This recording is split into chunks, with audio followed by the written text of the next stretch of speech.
Hey, hi, hello, welcome back. I'm Heather, or Miss Postwait if you're one of my students, and this is Pages with Postwait. Today I get to talk about my fourth banned book, and I read They Called Us Enemies by George Takai. I am trying to read 24 banned books in 2024, and we're going a little slow, but we're picking up. So this is number 4.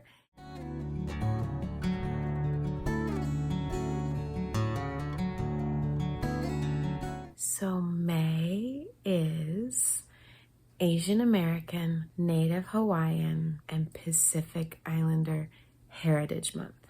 And so I have tried to read a few books this month that would celebrate that month and recognize authors and characters that fall under that umbrella.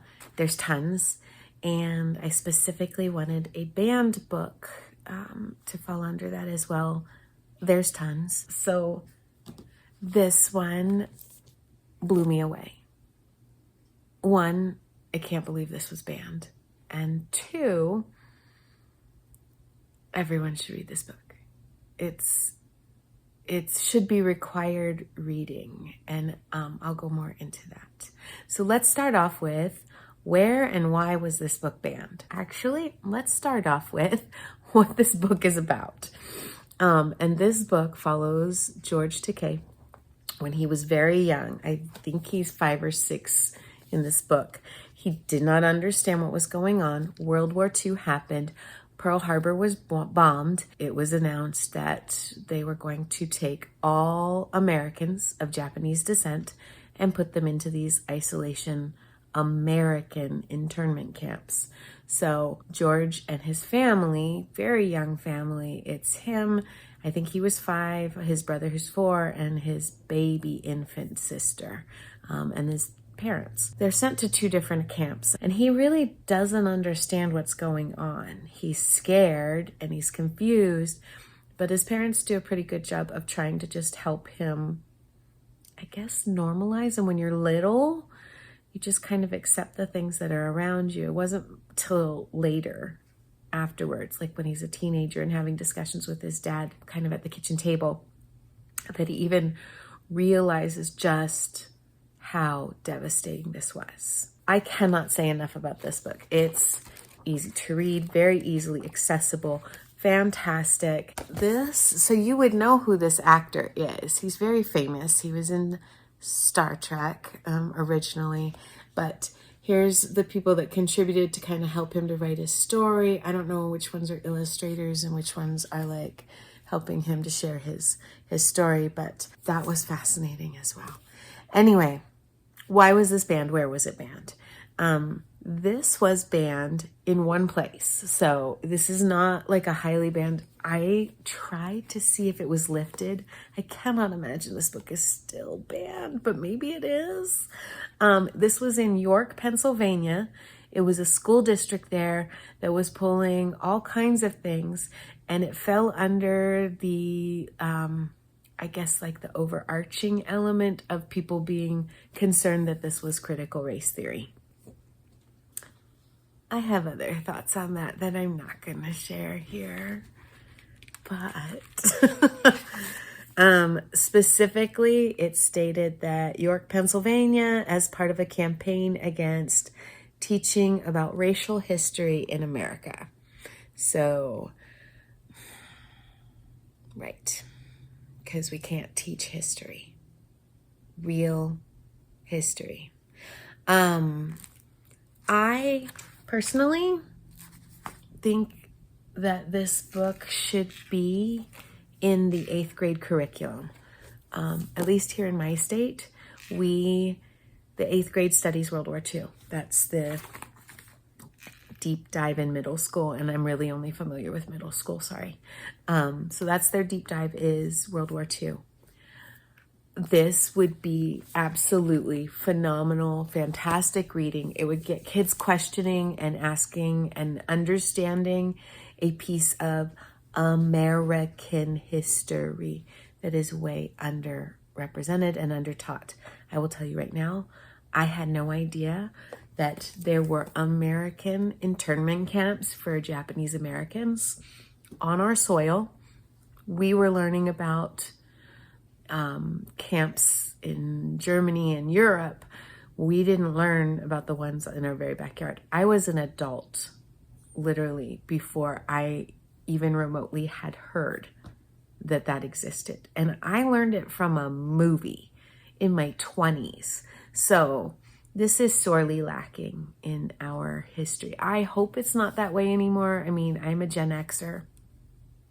You would hope in the 30 years since I've been in high school, there would be something taught here that we can reckon and recognize where we made mistakes in history.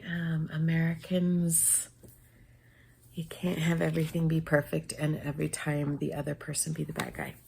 You just can't. Sometimes we have to learn from our mistakes. This really gave clarity for what happened. Things I learned from this, I learned actually so much. It really put a face, it put an understanding. You saw it from a perspective of a young child who's trying to understand it. 125,000 Americans of Japanese descent were put into these camps. There is a wonderful Good Morning America, I can't remember his name right now, something like Valdi, does a banned book club, and he highlighted George Takai in 2023, and I'll put that interview in the links below so you can go and watch him talk about it. But that was a really insightful thing. He was able to talk about it.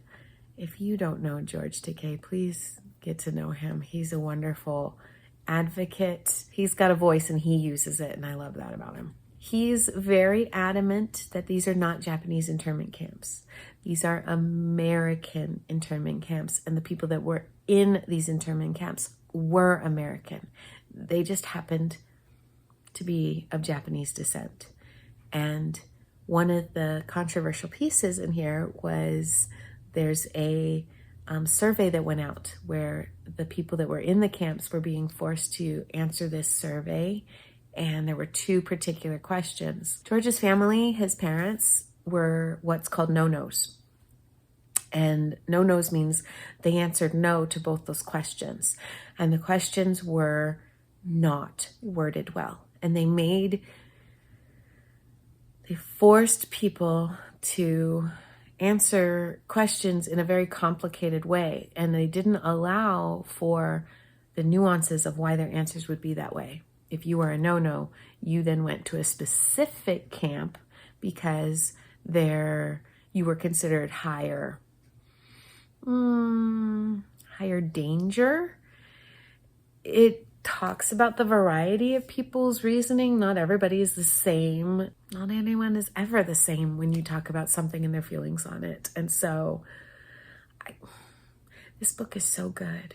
It's so good. Once again, banning a book because you're uncomfortable with what it's talking about, it makes you think about your own history a little bit. It makes you reckon with racism. It makes you reckon with America's history with racism. I don't think those are bad things. I think those are actually things that we should all be looking at and understanding better. So, They Called Us Enemy. It won't take you long. It's fantastic. Yeah, George Takai. I gave it 4.5 stars. I think I gave it 4 stars. I'm bumping it up a little. And that's number 4 for me. I've got a couple more on the docket. We'll get this cooking. We're going to get the 24 and 24. I know we can. I forgot to mention this is part of the Reading 24 banned books in 2024 is part of the hashtag 24BB. I have links down below if you want to know more. I can talk. Good times. Thanks, guys. If you enjoyed this, then you might want to try a couple of my others. I do have 3 other banned books, but the last one I just did, my banned book number 3, might be something to go look at. Bye, guys.